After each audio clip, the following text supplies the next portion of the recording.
So now that we understand what functions are and somewhat about how to use them, we really need to engrave in ourselves this habit of breaking our program down in two functions. I will be trying to use functions in each question. I will go over different ways of using functions: fruitful function, fruitless functions, passing parameters, taking inputs. And yeah, so for our first question, we're going to define a function, circle area, that takes an integer parameter r, which is going to be the radius of the circle, and returns the area of that circle rounded to 2 decimal places. And in the main program, which means outside the function, we're supposed to take the radius as the input, and then we're going to call the function inside a print statement. So the important things to note here is that our function name is circle area, its parameter is r, and it returns the area. Some functions return, other functions print, and so it's very important to keep in mind what exactly we have to do. Also, we should import the maths module so that we can use maths.py to get like an accurate value of the area. So let's just go ahead and do that. Now we need to define a function, circle area, that takes an integer parameter r. So the function definition starts with def, then the function name, and then inside these brackets is the parameter, which in our case is r. Then we add colons, we go to the next line, but this time it's indented to show that the code is inside the function. Now we need to calculate the area. So the area is pi r squared, but I don't have pi directly, so I'll have to do maths.pi and multiply it by r squared. But to square r, we're just going to do r double asterisk 2. I'll put these inside of brackets so that's clear. And there we go, that calculates the area. And so the last step to do is to return that area. So we just simply add a return statement, and then after the return, we write down the variable or the value which we want to return. This doesn't always have to be a variable. I could make this return 10 every single time if I wanted to, but that won't be useful for me in this case, so I'll just write area. But there's an issue here. I've made it return area, but I need the area rounded to 2 decimal places. Because otherwise, because of the slight inaccuracies in calculation, it gets difficult to match our outputs. So I'll just do round area comma 2, which just rounds the area to 2 decimal places. Alternatively, I could have done that on this line or done it on a completely separate line. And that's completely up. The only real advice in that regard is to make sure that if you compact your program down, just make sure things are readable. I feel like this is readable, so I'll move on. Next, we're going to take the radius as input. And this would work. I might want to add a statement here that says, please enter the radius of your circle. That's great and all, but we've learned from last time that whenever we're inputting an integer, we need to explicitly write int around our input statement. And then after that, we're going to run our function circle area r. But the thing is, this returns the value. This won't print it for me, so I need to put this inside of a print statement. And we should go ahead and add some comments to make our program more readable. So here I'll write calculates area using pi times r squared. And here I'll just write send back answer rounded to 2 decimal places. And okay, let's go ahead and run our program. And now it's going to ask us for the radius of our circle. So let's go ahead and try 11. And we get the answer 380.13, which was exactly what we wanted. So then let's move on to the next one. Okay, so write a function quadratic roots that takes a, b, and c as parameters and prints the 2 roots of the corresponding quadratic equation. Okay, my bad, the question is incomplete. It should also mention that the equation is in the form ax squared plus bx plus c. So a represents the coefficient of x squared, b represents the coefficient of x, and c represents the constant term.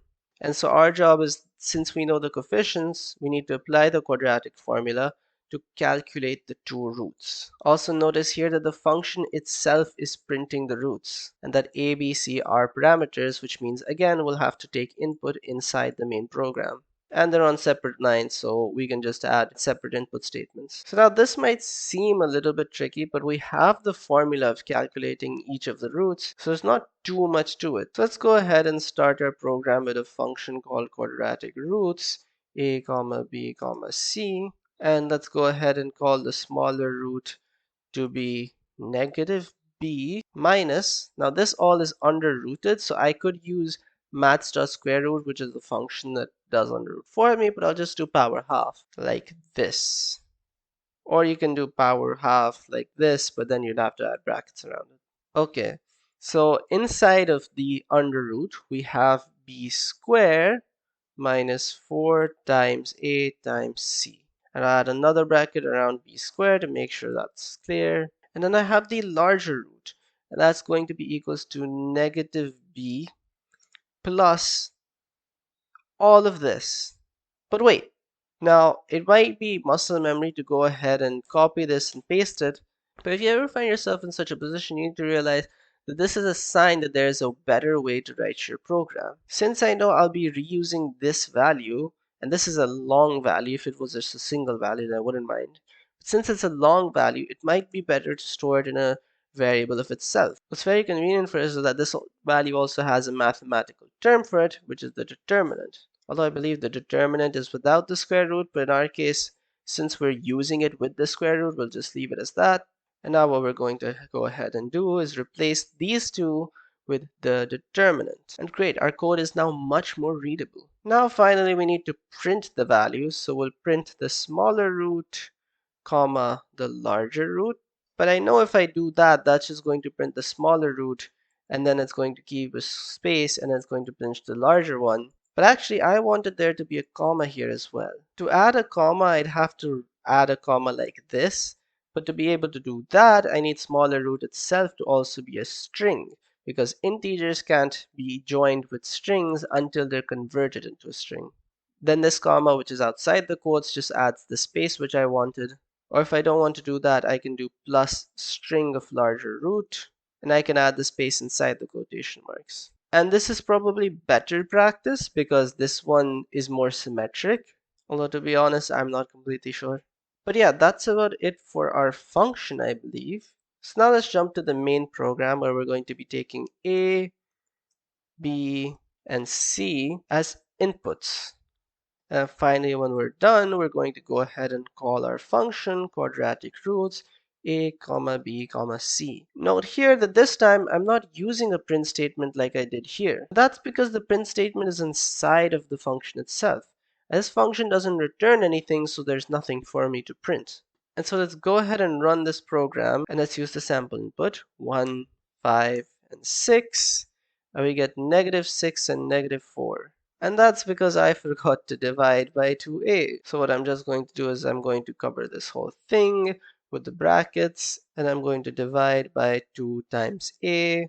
And you might ask that since I'm repeating this, should you replace these with a different variable, like how we did with the determinant? And that's up to you. Just understand that when you're trying to rewrite and shorten your code, you're mainly focusing on making it more readable.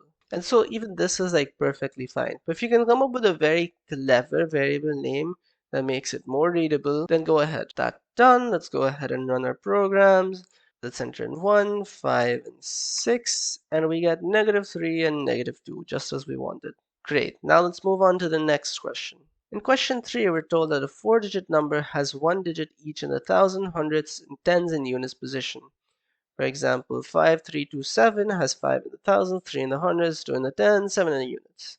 What we have to do is we need to write a function called breakdown that takes the parameter num4, which is the whole 4-digit number, represented as a string, and it's supposed to print the digits in each of the positions, which means we're supposed to say what's in the thousands, what's in the hundreds, what's in the tens, and what's in the units. What's important to note is that our function takes a parameter and it prints, so it does not return.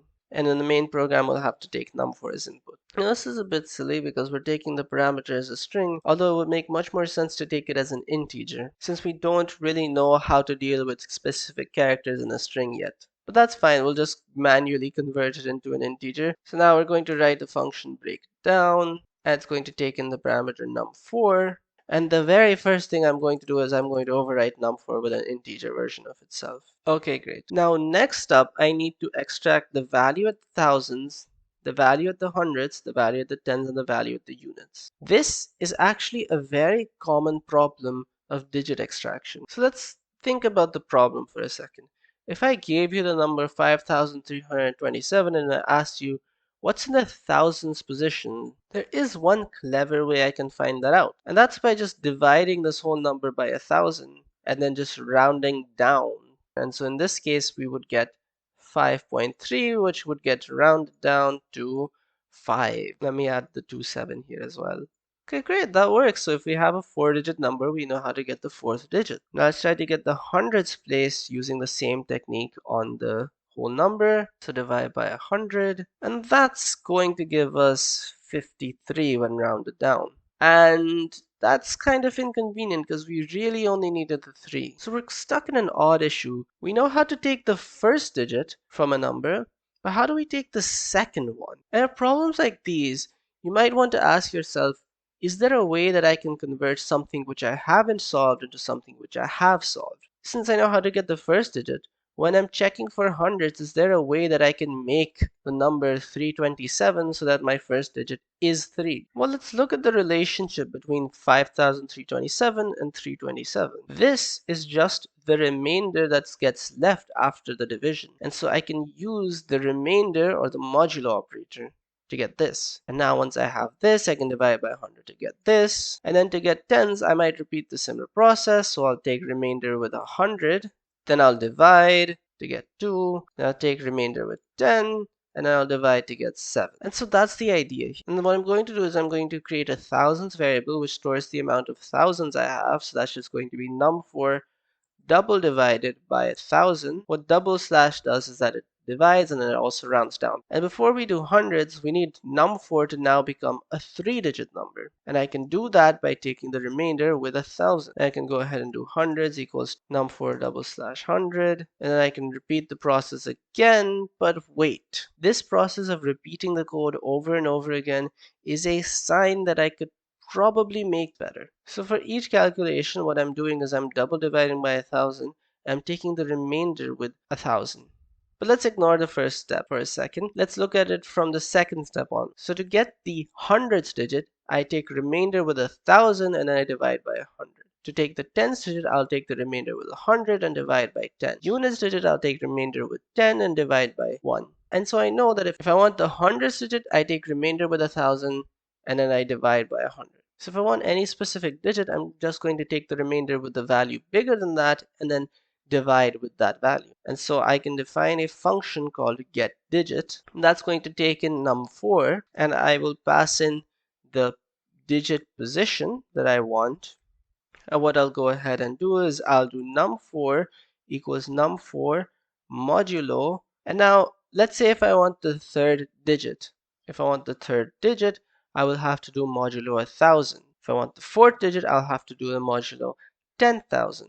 Fifth digit 100,000. And so I know this is some form of exponentiation. Each time it's 10 to the power something. And to find out the exact value, let's take a specific case. So when I'm trying to get the hundreds value, I'm doing modulo 1,000. Modulo 1,000 is 10 to the power 3. So we'll just do 10 to the power digit boss. And to find that digit's value, what I'm going to do is I'm going to take the number that I have left, I'm going to divide it by 1 power smaller than that. So 10 to the power digit boss minus 1, where I have to put minus 1 inside of a bracket. And then I can go ahead and return this digit value. Now I just need to set up this function breakdown in such a way that it uses that function. So my thousands becomes get digit num4 comma digit pos, where digit pos will be 4.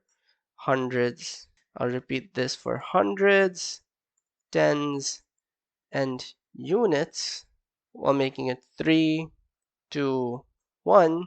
And finally, I'm just going to go ahead and add some print statements. And there we go. And then the last thing that's left for me is to input in my main program. So num4 equals input. It's a string input, so I'm not converting it, although I will eventually convert it. Well, let me just move my code to the end of the program. And then I'll call the breakdown function with the num4. Smaller aside, that the reason we move our main program to the end is so it has access to all these functions that were declared. If I put this at the top, it's going to show me a yellow underline because breakdown doesn't exist yet. So if I put in a number 1232, it says breakdown is not defined because the definition comes afterwards. And so I need the function to be defined before I use it, which is why I put the code after it. If I were to repeat that again, where now let's use 5327, and we're getting 5 in the thousands, 3 in the hundreds, 2 in the tens, and 7 in the units, which is exactly what we wanted. Now our last question is going to be a little bit different, and it's going to be about making a specific pattern. So now we're going to write a program that draws the shapes of a square and a rectangle with a specified character. The user enters the character to be used along with the size of the shape. For squares, each character in a line should be separated by a space. The number of characters in the first and last line are equal to the size of the shape. The number of lines equals the size of the shape, which is a bit convoluted, but basically, so for a square of size 5, and if our character is an asterisk, we have asterisk, then space, then asterisk, then space, then asterisk, then space. And in that way, we have 5 asterisks with spaces in between. And other than that, the number of characters in the first line is the same as the number of characters in the last line. The width of each line also seems to be equal. It kind of looks like it's not, and that's just like a formatting issue.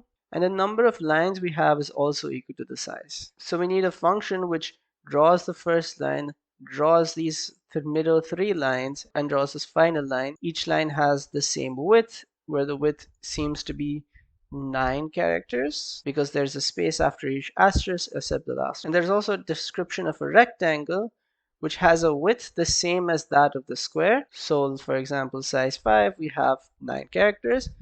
The height is half the size rounded up if it's a decimal. So in our example, we have a size of 5, and that gets divided by 2, which gives us 2.5, which gets rounded up to 3.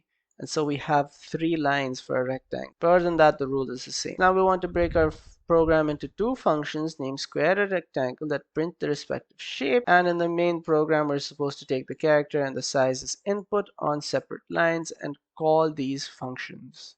So let's start off with what we already know. So we know we have to input character, and that can be any string, so we don't need an int.